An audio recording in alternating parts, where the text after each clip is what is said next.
აი სად მიდის ჩემი ხელფასი? 200 ლარი გადავიხადე ამ სურსათში და დარწმუნებული ვარ 5 დღეც არ მეყოფა და ევროპაში ამ ყველაფერს 50 ევროთ ვიყიდი.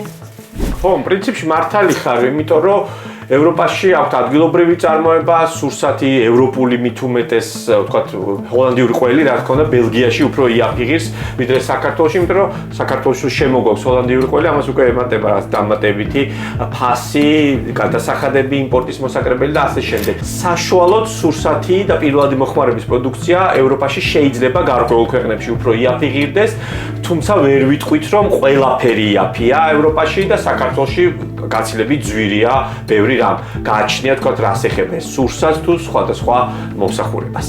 და ჩვენ რატომ ვერ ვაწარმოებთ ამ სურსათს? პრინციპში ვაწარმოებთ, მაგრამ საკმარის ვერ. სამომხმარებლო კალათის 80%, რასაც მოვიხმართ, არის იმპორტირებული.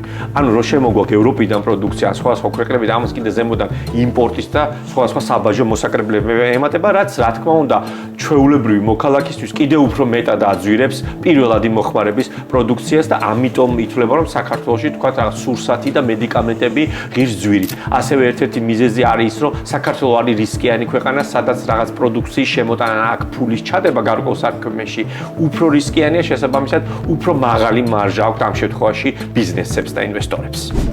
და ხელფასი მერე? ხო, ხელფასი საქართველოში გაცილებით დაბალია ვიდრე ევროპაში. საშუალო ევროპული ოჯახის შემოსავალი თვეში სადღაც 3-ჯერ 4-ჯერ მეტია ვიდრე ქართული ოჯახის შემოსავალი და მიუხედავად იმისა, რომ ევროპაში შეიძლება პირველადი მოხმარების პროდუქცია იაფია, იქ მაინც საშუალოდ ერთი ადამიანის ცხოვრების ხარჯი თვეში უფრო მეტია ვიდრე საქართველოში. რაც ნიშნავს, რომ ევროპა რა თქმა უნდა უფრო ძვირია, მაგრამ ის მაღალი შემოსავლები აბალანსებს ამ ყველაფერს და საშუალო ევროპულ ოჯახს შეუძლია რომ დახარჯოს ეს ფული სხვადასხვა მიმართულებით, სურსათში, გართობაში, განათლებაში, ჯანდაცვაში, მაგრამ შემდეგ დარჩეს შემოსავალი იმისთვის, რომ გააკეთოს დანაზოგი. საქართველოში კი ეს დღეს ფაქტობრივად შეუძლებელია საშუალო ქართული ოჯახისთვის.